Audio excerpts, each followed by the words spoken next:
Y en este momento recibimos un invitado muy especial. Se trata de Jaime Aristi Escuder, ex administrador de la Central Termoeléctrica Punta Catalina. Y precisamente de eso vamos a hablar. Vamos a hablar de Punta Catalina, vamos a hablar de carbón, vamos a hablar de apagones, vamos a hablar de todos esos temas con este panel, ¿verdad?, que compone el gobierno de la mañana.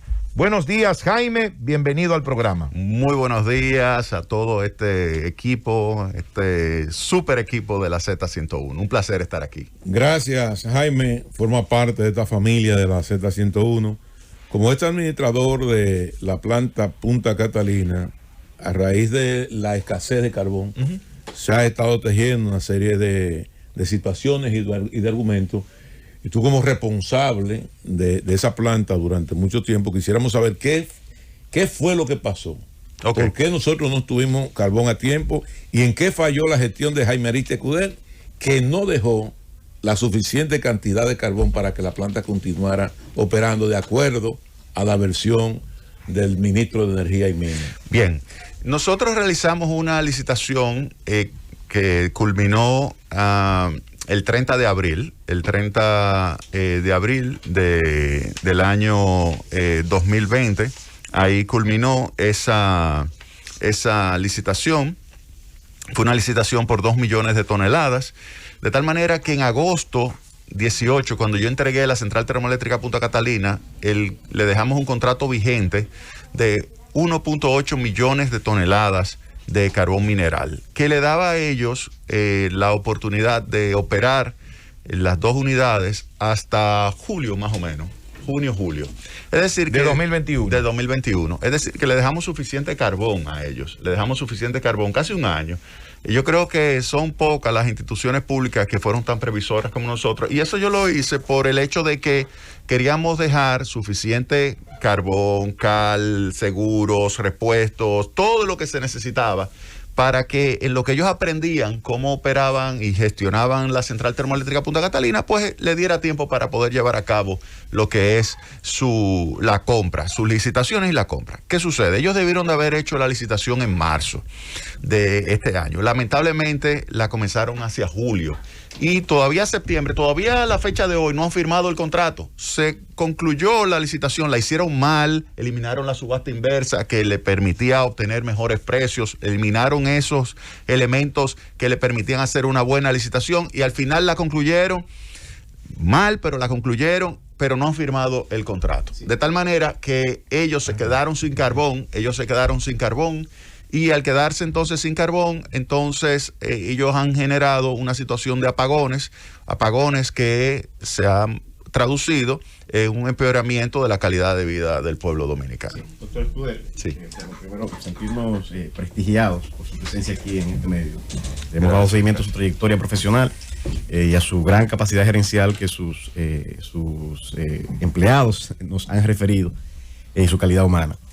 Ha referido el ministro Antonio Almonte que la situación de Punta Catalina se ha debido en gran medida al incumplimiento de la empresa que se contrató, la Excol, por esos 2 millones de toneladas de carbón. Y ha señalado que hubo un retraso de 1 mes y 12 días. Sí. Y ha dicho en adición a eso que ese contrato no se tomó la previsión suficiente, las cláusulas penales adecuadas para disuadirlo de ese tipo de incumplimientos. Sí. ¿Qué tiene usted que decir con relación a eso? Totalmente falso. Y ese es de lo típico de Antonio Almonte, decir mentiras. Y yo tengo aquí los documentos y yo poco a poco le voy a ir desmontando esas mentiras de Antonio Almonte. Yo creo que llegó el momento. Y el presidente ya lo sabe. Pero no es cierto el retraso que hubo. No, te voy a explicar. Mira, el 2 de agosto debió haber llegado un barco. Ese es el barco número 54.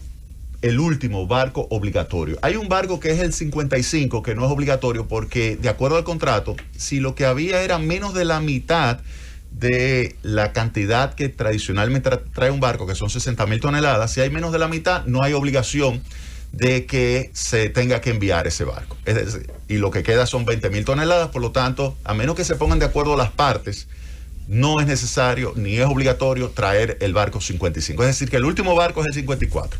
Eso significa que el 2 de agosto, tú me dices que ese es el último barco que debió haber llegado. Y llegó el 14 de septiembre. Y él dice, el problema es que el barco llegó el 14 de septiembre. No, vamos a suponer que hubiese llegado el 2 de agosto. Si hubiese llegado el 2 de agosto, ese barco ya se hubiese acabado el carbón hacia el 12 de agosto. Dime qué hubiese sucedido entre el 12 de agosto y el 14 de septiembre. Tú todavía a la fecha de hoy no tienes el nuevo contrato porque comenzaste la licitación tarde. Es decir, que del 12 de agosto al 14 de septiembre no hubieras tenido nada, pero del 14 de septiembre hasta ahora tampoco hubieses tenido ningún carbón traído bajo contrato nuevo. No, o sea... Pero se ha informado que se convocó una licitación y que ya hubo una adjudicación por unos 900,000 toneladas. Sí, pero no se ha firmado ese contrato. Por lo tanto, de ese carbón no ha llegado nada. Esa fue la que comenzó en julio y se terminó en septiembre, pero no se ha firmado todavía el contrato. Ahora, ¿por qué Punta Catalina ha podido producir un poco de electricidad? Porque la empresa Itabo le facilitó primero 33,000 toneladas y luego 15,000 toneladas. Hoy día, hoy, se está produciendo electricidad en la central termoeléctrica Punta Catalina gracias a el carbón de Itabo que llegó anoche. Y eso le va a dar suficiente carbón, fíjate que se utiliza alrededor de 5,000 diarios, le va a dar suficiente carbón para empalmar con el barco que llega mañana desde Colombia. Llega 5 barcos que van a estar viniendo cada 10 días más o menos. Eso es fruto del acuerdo interestatal a que hacen referencia a las autoridades. Exactamente. Okay. Pero eso no se debió a Antonio Almonte, no se debió a Punta Catalina, eso se debió a una llamada del presidente Luis Abinader al presidente Duque, donde le solicitó cooperación y el presidente Duque llamó al suplidor de carbón, uno de los más grandes colombianos, para que le ayudara a la República Dominicana y le está mandando ese carbón en esas partidas al país. Esos 5 barcos le va a dar para 1 mes y medio más o menos y le va a permitir empalmar entonces con una licitación de urgencia que están llevando a cabo, una licitación de urgencia que le va a tomar por lo menos 1 mes. Entonces, ¿eso qué significa? Que se ha atrasado el proceso de adquisición de carbón. No es porque se haya atrasado el último barco. No, eso es totalmente falso. No, óyame, yo creo que hay que ser responsable. Si usted fue incapaz de montar un proceso de licitación, reconózcalo, dígalo, mire, yo tengo un problema porque yo despedí a todo el personal administrativo y financiero que tenía Jaime, que sabía montar procesos. Recuérdate, este proceso que ellos montaron es el 4. Los 3 primeros lo montamos nosotros y los 3 lo ganó esa empresa norteamericana. Esa empresa norteamericana ha enviado 53 barcos y falló el 54. Bajo la administración de ellos le llegaron 27 barcos que no lo compraron ellos. Y con relación a ese fallo, ¿es cierto lo que se ha señalado con relación al contrato? Que no tiene cláusulas penales de una dimensión suficiente como para ser disuasivas de ese incumplimiento. Bueno, oye bien, aquí yo tengo el artículo 6 y el artículo 7.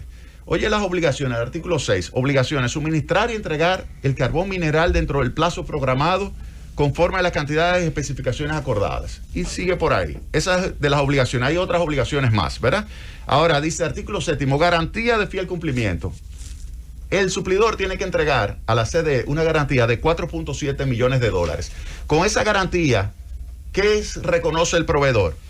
Que la CDE podrá ser efectiva la garantía si hay un incumplimiento por parte del proveedor de cualquiera de las obligaciones. ¿Cuáles eran las obligaciones? La entrega oportuna. Si tú no me, óyeme bien, si tú no me entregas oportunamente, yo puedo ejecutar esa garantía y hacer efectiva las penalidades establecidas en el presente contrato. Óyeme bien, imputar pago de las indemnizaciones por daños y perjuicios contractuales. Si Antonio Almonte no tiene lectura comprensiva, yo no tengo la culpa de eso. Pero aquí está, artículo 6 y artículo 7. Pero, perdón. Sí. Jaime Aristia Escuder. Sí, hola, don Álvaro. ¿Verdad? Distinguido profesional. Sí. Creador de la primera escuela de física, matemática, etcétera, de ciencias en general en la República Dominicana y un comentarista estelar de esta emisora. Gracias, yo lo que quiero es que tú nos orientes, Jaime, aterrizando un poquito nosotros. ¿Qué pasa con el carbón dominicano? Sí. O sea, es que nosotros no tenemos carbón. Sí. No hay carbón con la calidad suficiente para, en términos de poder calorífico, para poder quemarlo. Pero quería concluir, don Álvaro, con relación a esto, porque tengo aquí también la garantía. Aquí yo la tengo, la garantía. Se la puedo enseñar, la garantía. Y oye lo que dice la garantía. Entre las condiciones de la garantía dice lo siguiente: que el que emite la garantía se obliga a pagar a la Corporación Dominicana de Empresas Eléctricas Estatales contra su primera solicitud escrita en que se afirme que el proveedor no ha cumplido con alguna obligación establecida en el contrato, sin argumentaciones ni objeciones, cualquier suma o sumas dentro de los límites de los $4.716.200, sin necesidad de que la Corporación Dominicana de Empresas Eléctricas Estatales pruebe o acredite las causas o razones que sustentan la reclamación de la suma o sumas indicadas. Ahora bien, la garantía era válida 90 días después del vencimiento del contrato. El contrato vencía el 30 de abril del año 2021, pero era prorrogable. Si no se había terminado de entregar el carbón, tú tenías que solicitar una prórroga.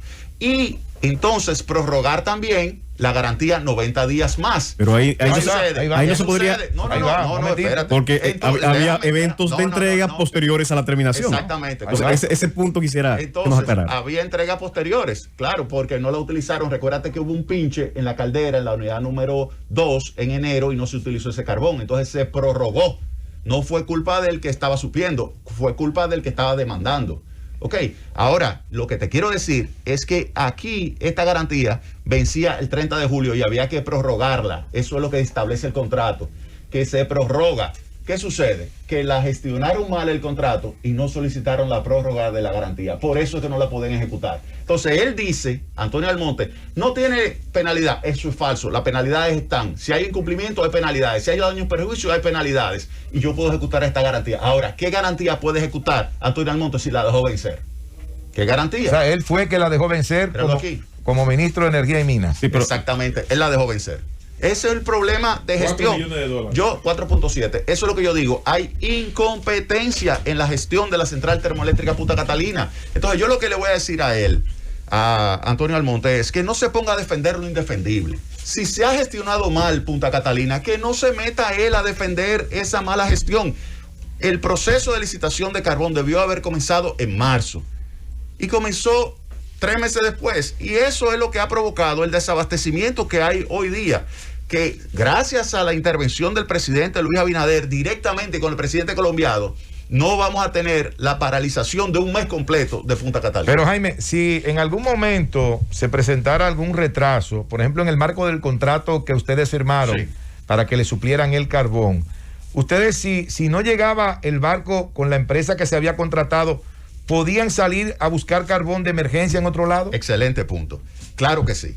Se establece en el contrato que no hay exclusividad, que eso también se ha dicho, que hay exclusividad con esta compañía. Claro que no. Dice el contrato claramente establecido que si hay una situación donde nosotros queremos encontrar carbón de otro suplidor, lo podemos adquirir sin ningún tipo de problema. Es decir, si ellos sabían que había algún tipo de problema con la mina en ese momento, que era el último barco ya, el barco 54, 53 otros barcos no tuvieron problema, pero el último barco tú tuviste problema. En esa situación ahí, en ese momento, ¿qué debió haber hecho ellos? Si ellos tenían esa información, haber llamado a Colombia y pedido un barco spot. ¿Qué es lo que están haciendo ahora?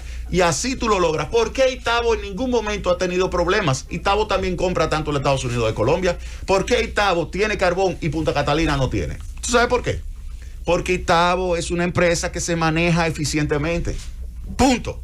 Ese es el mensaje que hay que aprenderse. Sí. Que la incompetencia en la gestión tiene graves consecuencias económicas. Tiene un costo, óyeme bien. ¿Tú sabes cuál es el costo de tú haber iniciado tarde el proceso de licitación?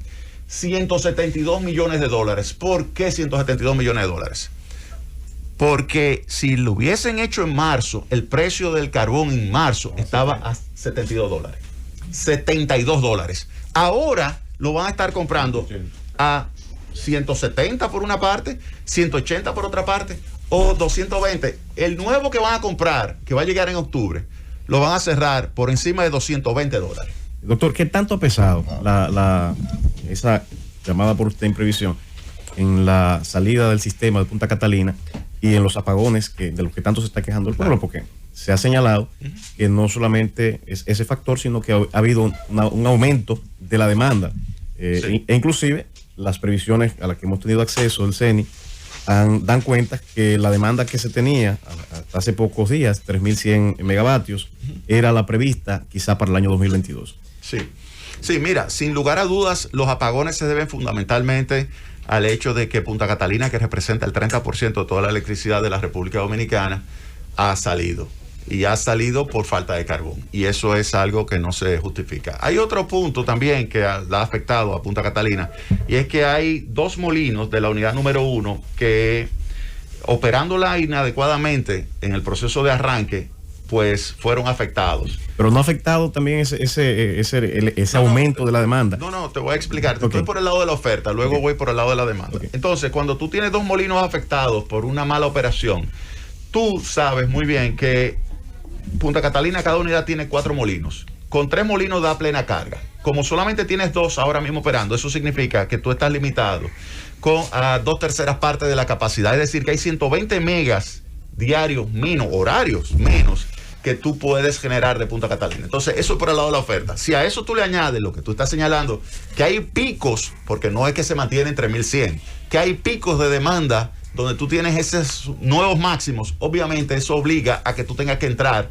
generación de reserva que es muy costosa, pero solamente es por un pico determinado. Eso no se mantiene, o sea, no son 3.100, de tal manera que los apagones se explican es porque no hay carbón en Punta Catalina, fundamentalmente. Vamos a hacer una breve pausa en esta interesante entrevista con el doctor Jaime Aristia Escuder para ir con Cundo e inmediatamente regresamos. Llévatelo, Cundo. Tiene cierta importancia de qué pasa con el carbón en República Dominicana. No tenemos carbón.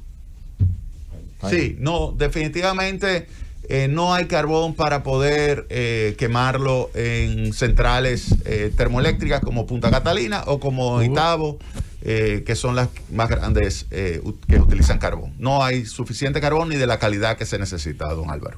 Llévatelo, Cundo. 9:48 minutos en el gobierno de la mañana, donde todo comienza, prosigue y nunca termina.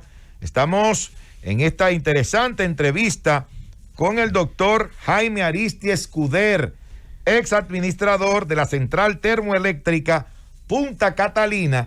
Pero vamos a tomar unas cuantas llamadas para darle participación al pueblo que pueda hacerle preguntas con relación al tema que Jaime ha estado desarrollando en el programa. Yo siento como que esto de Punta Catalina ha devenido como en una guerrita personal entre Jaime y Antonio. No, imposible. Yo no lo veo así. Imposible.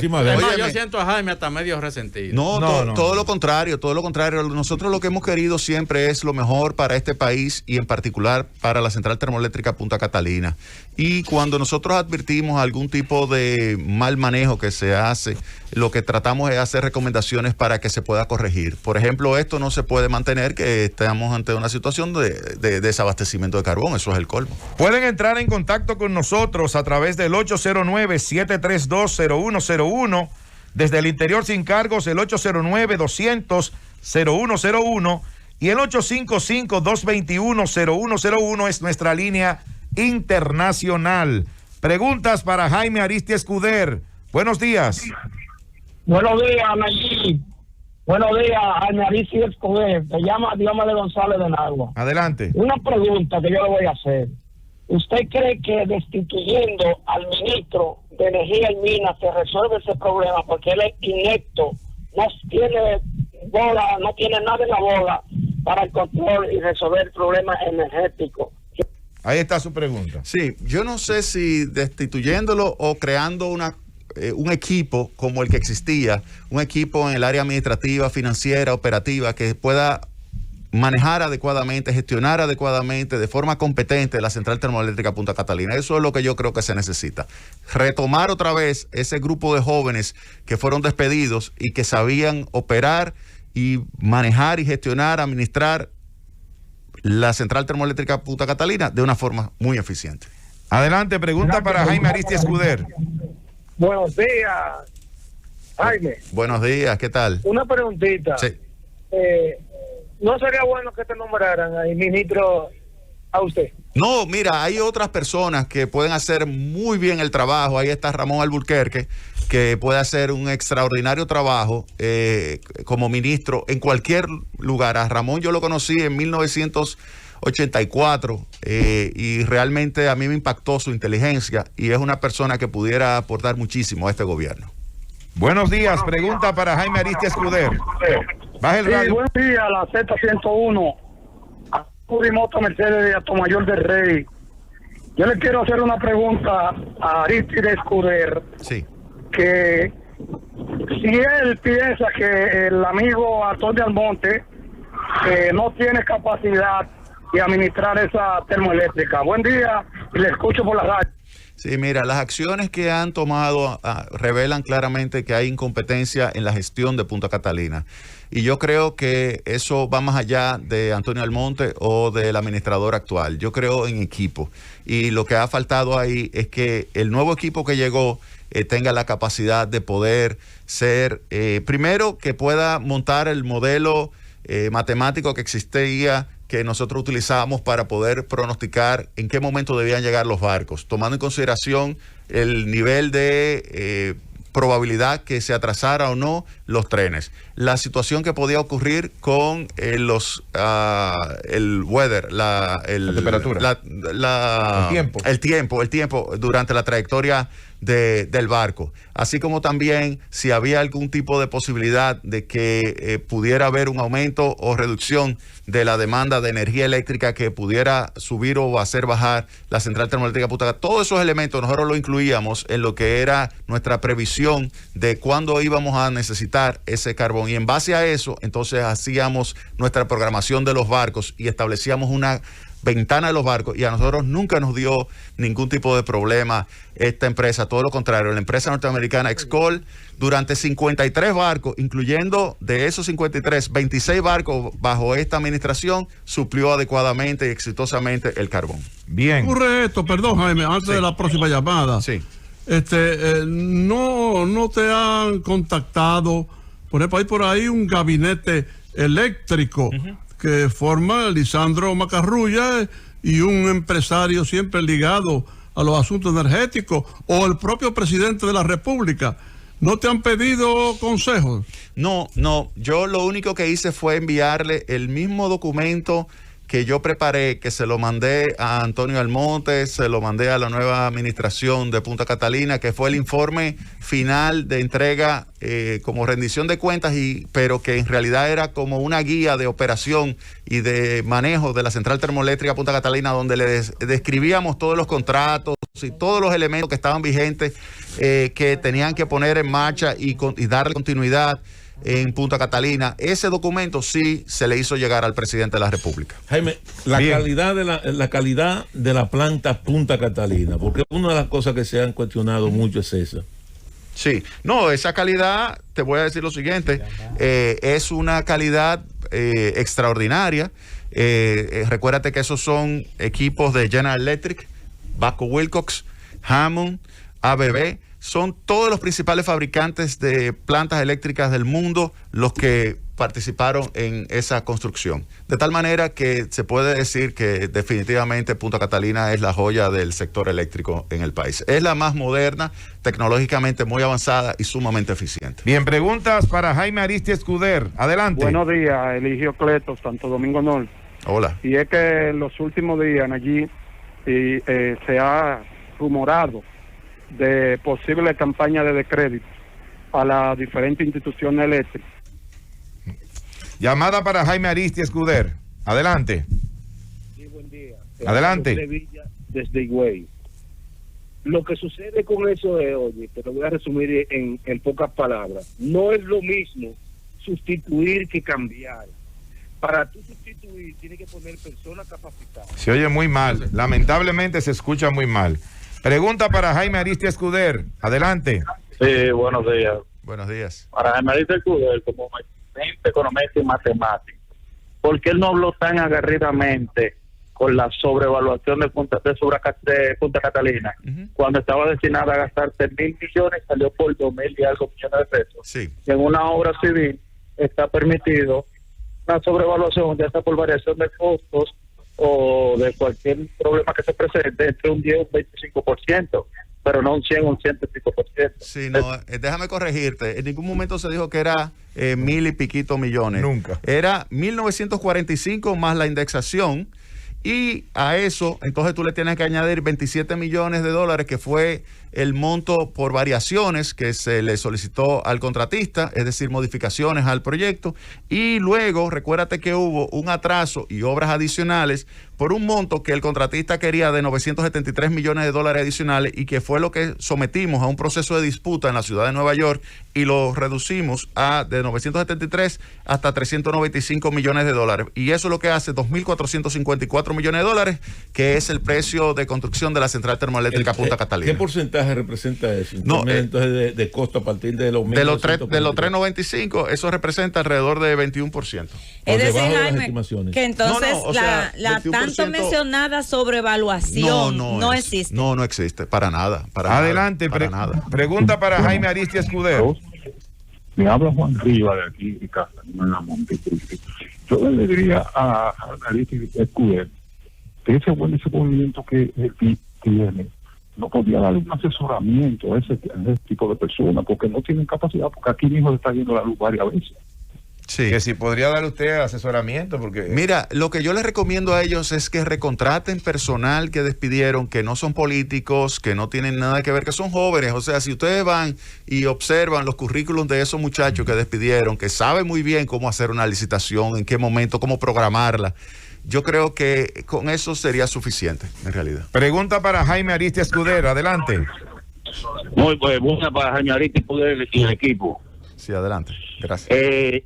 Don Jaime, ¿usted no cree en un programa que el ingeniero Almonte estuvo participando?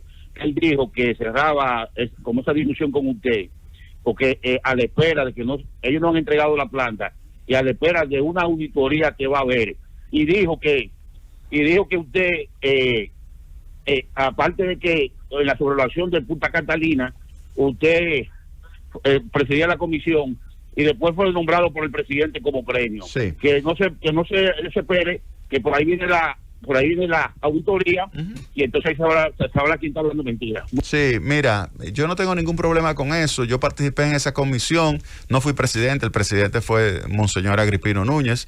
Ahí participó un grupo de personas que yo realmente me sentí honrado de participar. Estaba don Pepín Corripio, de quien fue que me enseñó lo de subasta inversa. Fue don Pepín que me lo enseñó.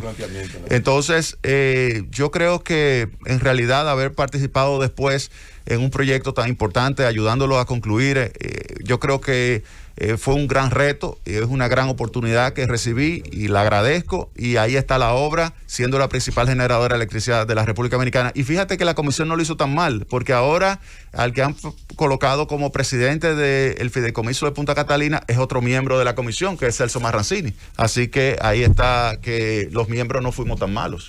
Bien, vamos un momentito con Cundo Camarena y regresamos nuevamente con esta interesante entrevista con el doctor Jaime Aristia Escudero. 17 minutos en el gobierno de la mañana, donde todo comienza, prosigue y nunca termina. Y vamos a continuar con esta interesante entrevista con el doctor Jaime Aristia Escudero, quien es ex administrador de la central termoeléctrica Punta Catalina, pero además un gran conocedor del sector eléctrico. Lo de gran conocedor del sector eléctrico es una pregunta que yo siempre me he hecho. ¿Cómo llega Jaime a Punta Catalina? ¿Tú tenías experiencia previa a eso? Sí, mira, yo del 98 al 2000 participé como miembro del consejo de la CDE. A mí Leonel Fernández me pidió que colaborara en el proceso de capitalización de las empresas en la administración de Radamés Segura. Posteriormente, el presidente Hipólito Mejía me pide ya a partir del 2000 que participe en una comisión de alto nivel para el sector eléctrico, la cual participó Hugo Giuliani, estaba Garrigó, había varias personas más que aportaron y de los cuales aprendí muchísimo también. Me tocó participar en lo que fue el equipo que readquirió y que negoció con Unión Fenosa y que readquirió de Norte y de Sur. Y siempre he estado vinculado con el sector. Me tocó también ir a tratar de presentar y vender proyectos de carbón, por cierto, en el Medio Oriente, hacer presentaciones a varios jeques árabes, presentación de proyectos de plantas a carbón para que invirtieran acá en República Dominicana. Así que esa ha sido mi experiencia, además de la parte académica, que ya he estado vinculado también con cursos sobre regulación del sector eléctrico. Jaime, ¿qué hacer con ese pasivo que genera la planta Punta Catalina? ¿Qué vamos a hacer con esas cenizas? Ok, mira, esa ceniza se tiene que hacer lo mismo que hacen todos los otros países que tienen su producto, que es esa ceniza que tú le llamas. Por ejemplo, Japón te produce millones de toneladas, y lo utilizan en el sector construcción. Nosotros tenemos que aprender a utilizarla también en el sector construcción. Pero para utilizarla en el sector construcción, ¿no hay que llevarla a un proceso para que se pueda convertir en el rocage? Y nosotros, la información que tenemos es que para eso habría que instalar entonces una planta que procese esa ceniza. ¿Eso es cierto? No. Lo que se ha hablado es si se quiere separar todavía más para que la ceniza sea pura yeso y pura de lo que sería ceniza ya directa del carbón. Como está, se puede utilizar, y la hemos visto que se la llevan las cementeras. Hay cementeras que van, y eso se hacía bajo nuestra administración. Llegaban, se llevaban ese material y lo incluían en el cemento. Lo que pasa es que obviamente es mucho el material que se produce. Entonces lo que hay que hacer es buscarle otros usos. Mira, en los Estados Unidos se utiliza para nivelación de terreno. Cuando tú vas a hacer una carretera, por ejemplo, tú lo puedes nivelar con ese terreno. Cuando tú tienes, por ejemplo, en el sector minero, minas que tú tienes que fortalecer, por ejemplo, que tú haces un hueco y luego tú necesitas endurecerlo para evitar que haya derrumbes, tú lo inyectas también ese material, pero también se podría hacer hasta muros. Por ejemplo, si tú vas a hacer el muro de la frontera, tú pudieras hacer las investigaciones del lugar para ver qué combinación tú le tienes que poner con cemento para hacer un concreto que sea algo que se utilice, por ejemplo, a lo largo y ancho de toda la frontera de la República Dominicana con Haití. O sea que se pudiera utilizar perfectamente ese material. Lo que hay que ponerse a trabajar con eso. Doctor Escudero, el presidente de la República, mediante el decreto 538-21, ha establecido la necesidad de constituir un fideicomiso para la administración de estas empresas, y en un decreto subsiguiente designó una comisión presidida por el señor Celso Marrancini para constituir el comité técnico de ese fideicomiso. ¿Cuál es su valoración con relación a esa medida que ha tomado el presidente de la República? Mira, nosotros la evaluamos, tanto fideicomiso como crear simplemente una empresa. A nosotros nos gustaba más una empresa, y yo dejé los estatutos listos, dejé todos los elementos listos, el catálogo de cuentas de la contabilidad, prácticamente está listo el sistema en SAP, que es lo que se va a utilizar como sistema informático para poner en marcha el proyecto ya como empresa. Está registrado el nombre, Central Termoeléctrica Punta Catalina S.A., todo eso está listo, O sea que si se quiere... ¿Como empresa privada o como empresa estatal? No, como empresa estatal, como es el Banco de Reservas. El Banco de Reservas es exactamente igual, así es. O como es de norte, de sur y de este, que son empresas, lo único que las acciones ya están 100% en manos. Y Tabo es así mismo, es una empresa donde el 50% es del Estado, 50% del sector privado. Jaina por igual. Eso era lo que se pensaba hacer. Ahora, evaluamos también el fideicomiso. El problema del fideicomiso es que veíamos que no era tan necesario, es costoso, porque tú tienes que pagarle a la fiduciaria por no hacer nada, porque ya tú tienes una empresa que está montada, operando. Ahora, lo que sí me gusta es que va Celso Marrancini. ¿Tú sabes por qué? Porque Celso Marrancini es una persona muy trabajadora, muy inteligente, yo lo conozco muy bien, muy honesto. Él no va a dejar que su nombre se manche por nada. Él y yo nos parecemos mucho. Yo defiendo mi nombre porque ese es mi principal activo. Y no voy a dejar que nadie, absolutamente nadie, lo mancille, ni lo manche, ni quiera hacer algo con él. Yo lo voy a defender siempre. Mi trabajo. No quiere saber de mí. ¿Quién?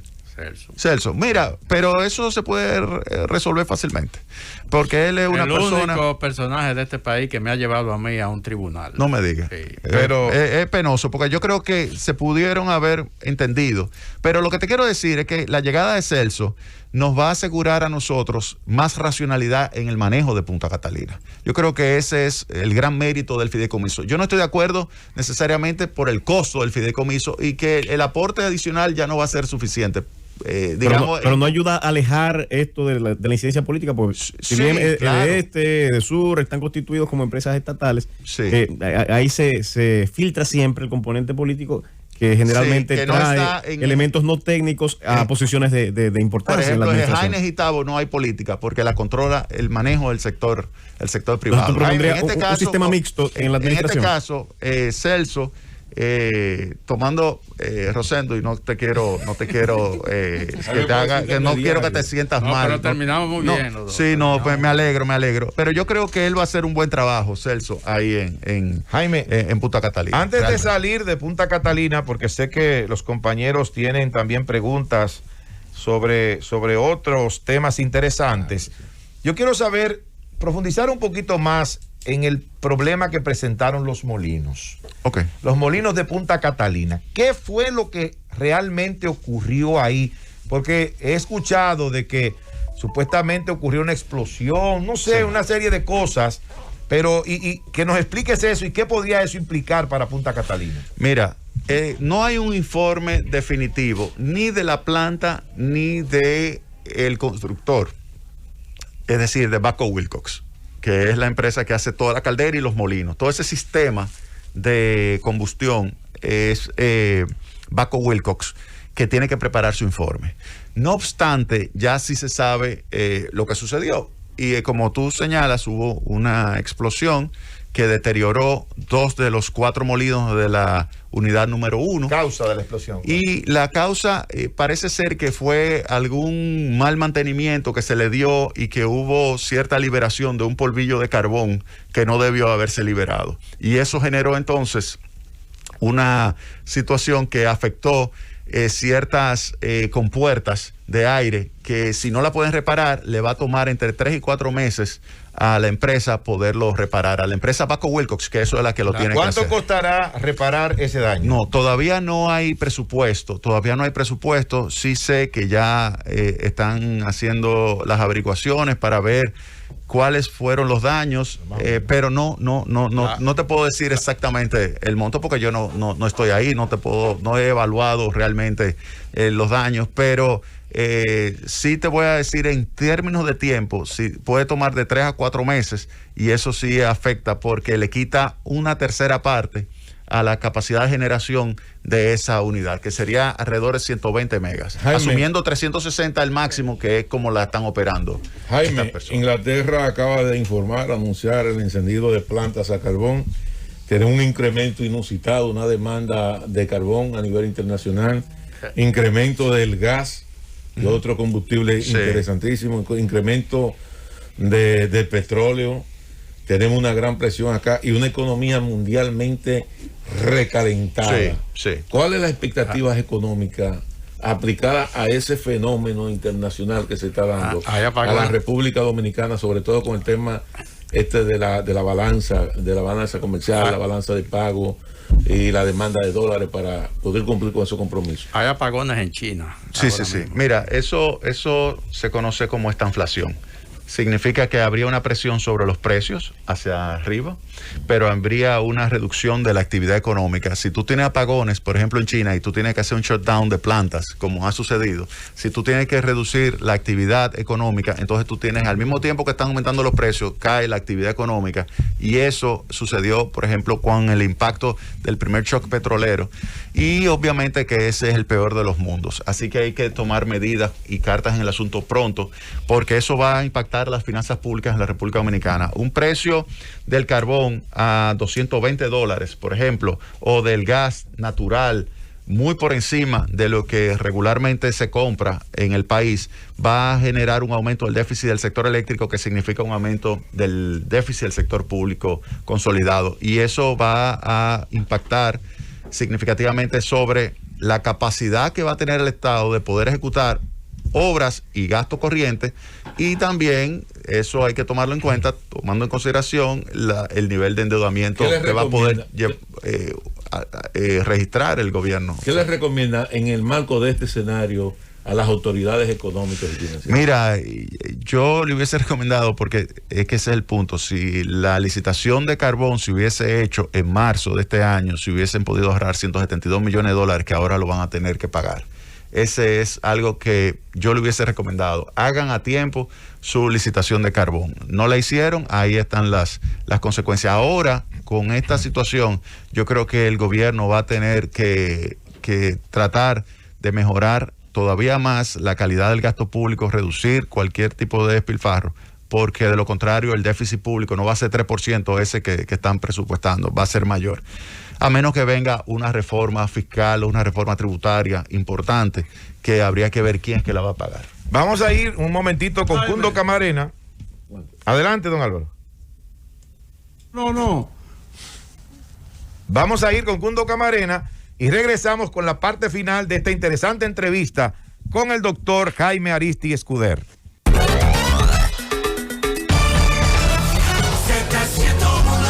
10:25 de la mañana, en el gobierno de la mañana, donde todo comienza, prosigue y nunca termina. Y vamos a continuar con esta interesante entrevista con el doctor Jaime Aristi Escuder, y nuestro compañero Manuel Conde tiene una pregunta. Doctor Escuder, siempre se ha cuestionado la decisión de invertir en una planta carbón, cuando en el mundo hay una tendencia, o había en el momento en que se construyó una tendencia hacia la protección del medio ambiente, y este tipo de combustible, según algunos especialistas, es muy contaminante. Esto, en un punto de la historia, no puede reducir la eficiencia de esta planta, en razón de que por las restricciones que imagino se generarán en las minas, y por vía de consecuencia el aumento de los precios, ¿no haría poco rentable a largo plazo esta inversión? Mira, vamos a comenzar diciendo lo siguiente. Hace 2 años Japón mandó a construir 22 como Punta Catalina. China continuamente construye plantas a carbón en su territorio. Polonia, y por eso tiene más del 60% de la generación de electricidad en base a carbón. Polonia el 80%. Alemania, que es la reina de las renovables, tiene el 35%. Estados Unidos más del 30% en base a carbón. O sea, todos esos países tienen en base a carbón. Hay países que le han hecho un shutdown completo y se han ido a renovables, como es el caso de España. Ahí están los problemas, que lo obligan a tener que comprar en el extranjero electricidad, y la compran de 2 sitios: o la compran nuclear francesa o la compran a carbón de Marruecos. Tú eliges, pero esa es la energía base. La energía renovable no puede ser una energía base, porque no se puede programar su despacho. Así que tú necesitas obligatoriamente carbón o gas natural, fundamentalmente. ¿Por qué se hizo a carbón Punta Catalina? Porque no había gas. No había gas en ese momento, gas a precio competitivo no había, y al final se tuvo que ejecutar en base a carbón. Pero ya te he dicho que hay muchísimos otros países que siguen construyendo a carbón, como es el caso de Corea o como es el caso de Japón. Ahora, lo que yo sí te puedo decir a ti es lo siguiente, que la central termoeléctrica Punta Catalina durante los 40 próximos años va a ser un importante elemento de la oferta de electricidad en este país. Fíjate que Itabo van a cumplir 40 años las dos, y siguen ahí produciendo pero electricidad. ese riesgo es un punto de la historia de que por las regulaciones internacionales medioambientales pueda ocurrir un pico en el precio de los... Fíjate lo que acaban de señalar, que efectivamente el Reino Unido acaba de mandar a encender plantas a carbón. Por el tema del incremento del gas. Exactamente. ¿Qué hace más daño, Jaime? ¿Carbón o gas? ¿A carbón o gas? Mira, el gas natural tiene obviamente emisiones de metano, que tiene un efecto de gas invernadero importante, y obviamente que todo influye. Además, ten en cuenta de que para tú obtener el gas, si es utilizando el fracking, tiene un efecto contaminante por la explosión que implica el proceso de extracción de ese gas. Así que obviamente todo genera algún daño. La existencia del ser humano genera un proceso de contaminación importante. El metano que produce el ser humano, ¿cuántos millones que tenemos en el planeta? 6.000 tantos. El ministro de Energía y Minas, el ingeniero Antonio Almonte, cuando estuvo aquí en el gobierno de la mañana, anunció que el gobierno va a construir una planta de generación eléctrica en la zona de Manzanillo, en la provincia de Montecristi, y que esta utilizaría como combustible el gas natural. ¿Qué puede decirnos Jaime Ariztía Escuder sobre este proyecto que tiene el gobierno? Mira, ese es un proyecto que tiene muchísimos retos. En primer lugar, fíjate que es un proyecto donde se va a construir una terminal de gas y se van a construir 2 bloques de 400 megavatios cada uno. O sea, son 800 megavatios que se van a construir ahí. Pero tal como se tiene diseñado, hay muchísimos riesgos. Primero, la disponibilidad de gas. No está claro quién es que va a tener la disponibilidad de gas para poder hacer esas inversiones. Y si vamos a suponer que la consigue el bloque que va a tener la terminal más el bloque de generación 1 y el bloque 2 se construye en función de que lo consiga el bloque 1, la disponibilidad de gas, ¿qué pasaría si en algún momento el bloque 1 dice no la consigo y el bloque 2 termina la construcción de la planta y no hay gas? Entonces eso genera un problema. El otro problema es la forma de evacuar esa electricidad de ahí. Eso implica inversiones importantes de una autopista eléctrica para sacar esa electricidad. Otro problema es el tema medioambiental. Esa zona es muy delicada en términos de medio ambiente y pudiera generar mucha confrontación con los ambientalistas con relación a las obras marítimas que se deberían ejecutar en esa zona. Eso implica todo un conjunto de retos que, además del proceso de construcción, que es muy probable que termine hacia el año 2026, puede poner en duda la viabilidad del proyecto. Ahora, esos son los elementos que hay que tomar en cuenta. La pregunta es, de acuerdo a la evolución de la demanda, que el presidente dijo que había llegado a un pico de 3,000 y tantos, bueno, de acuerdo a esa evolución de la demanda que tú estás esperando, en el año 2024 y 2025, ¿qué pudiera suceder? Ahí, cuando tú haces esa proyección de demanda, te das cuenta de que tú necesitarías una planta de 450 megavatios instalada para esa fecha. De lo contrario, tú tendrías que poner en operación otra vez muchas plantas viejas que fueron desplazadas por Punta Catalina.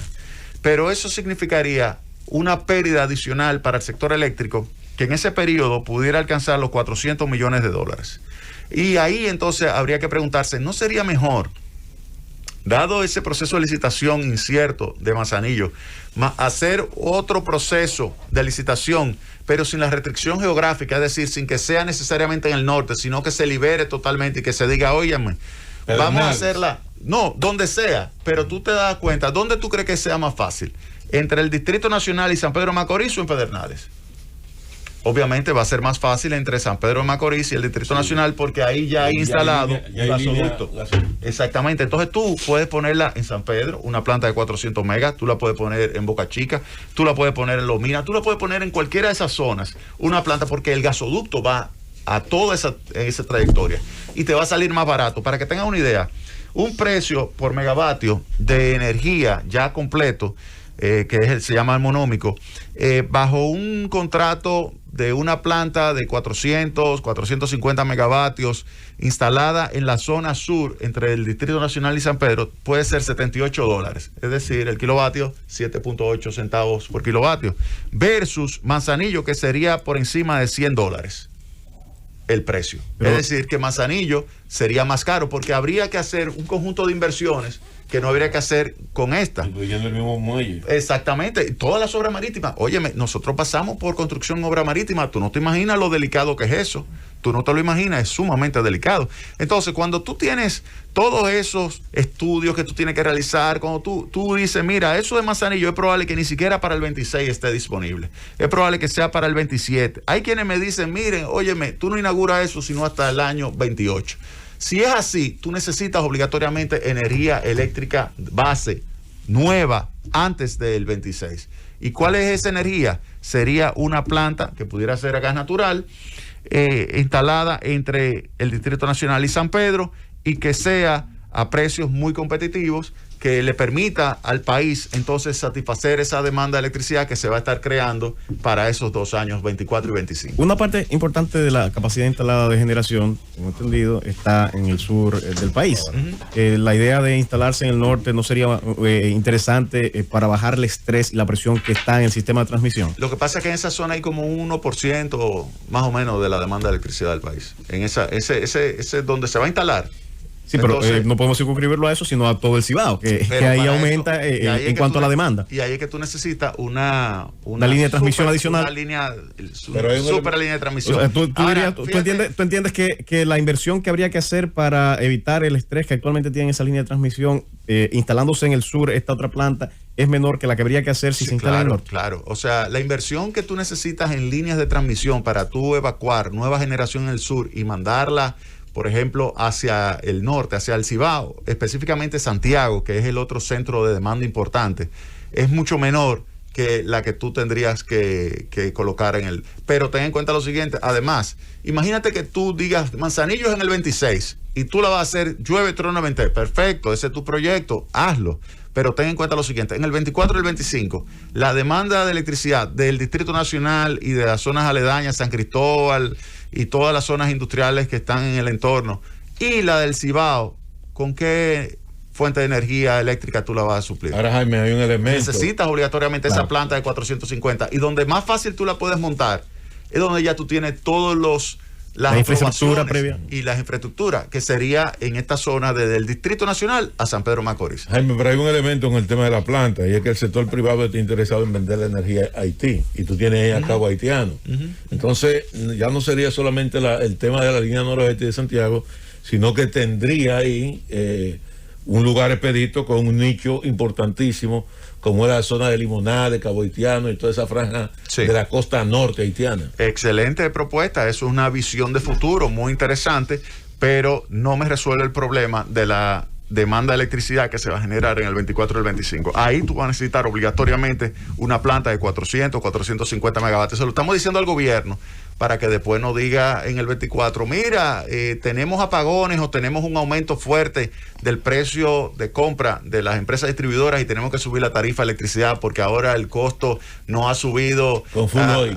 Sí, ¿tú te imaginas? De nuevo, óyeme, cuando sale Punta Catalina, que entran las de fuel oil y diésel, se te mete fácilmente. 18 centavos de dólares. Bueno, si la que está generando al final es la Turbogás de Jaina Turbogás, se te puede subir por encima de 18 centavos de dólar. Doctor Escuder, tenemos un oyente muy especial que nos pide cambiar quizá al final de este programa la temática, irnos quizá a un tema cambiario o monetario. Él nos pregunta sobre la posibilidad de que se abra en el país la posibilidad de abrir cuentas en diferentes monedas. ¿Y cómo impactaría eso en la tasa del dólar o la presión cambiaria? Mira, monedas virtuales, por ejemplo, como el Bitcoin. O el yen, la lira esterlina. Sí. Mira, aquí se puede abrir cuentas de ahorro en dólares. Yo imagino que las autoridades pueden explorar la posibilidad de tener otras monedas, pero te voy a decir lo siguiente, el dólar es la principal moneda a nivel mundial, y si tú lo tienes en dólares ya es más que suficiente para tú poder llevar a cabo todas tus transacciones. Con relación al Bitcoin, eso no es una moneda. El Bitcoin no es moneda porque para ser moneda tú tienes que cumplir que sea medio de pago, que sí lo cumple el Bitcoin, pero unidad de cuenta no lo cumple porque... ¿Cómo es que te venden eso? ¿Cómo tú lo compras? Te voy a explicar. Tú tienes que dar dólares para que te vendan Bitcoin. Sí, o cualquier otra moneda, pero te sigo explicando. Para hacer una moneda tiene que ser medio de pago, tiene que tener unidad, que sí lo es. Unidad de cuenta no lo es, porque unidad de cuenta es que tú expresas los valores en Bitcoin, pero hoy te cuesta, por ejemplo, ese vaso una milésima de Bitcoin y después te puede costar una millonésima de Bitcoin. Entonces no puede ser unidad de cuenta. Y depósito de valor no puede ser, porque imagínate, hoy tú te acuestas millonario en Bitcoin y mañana te despiertas pobre en Bitcoin. Entonces no es dinero. El presidente Bukele de El Salvador lo aprobó como si fuera legal tender, moneda de curso legal, y me parece que eso fue un error. Perdió muchísimo dinero el Banco Central de El Salvador. Recuérdate que ellos no tienen moneda, ellos propia, ellos utilizan el dólar. Y además sustrae de la finanza pública, porque es un mercado internacional. Claro, entonces ahí caigo en lo que es la pregunta, Rosendo. ¿Cómo tú adquieres con una cuenta en dólares? Tú abres tu cuenta y puedes comprar Bitcoin o cualquier otra criptomoneda. Tú la pudieras comprar con una cuenta en dólares que tú abras por internet. Lo podrías comprar. Pero te aseguro que vas a perder dinero. Jaime, lo que hizo Tesla, que invirtió $15 mil millones en Bitcoin, y disparó el Bitcoin de 40 a 60 y ahí vendió y volvió de nuevo el Bitcoin. Sí, es puro especulador. O sea, Elon Musk es un especulador. Eso es lo que demuestra. Bien, gracias al doctor Jaime Aristia Escuder gracias por esta interesante entrevista aquí en el Gobierno de la Mañana. Llévatelo, Cundo.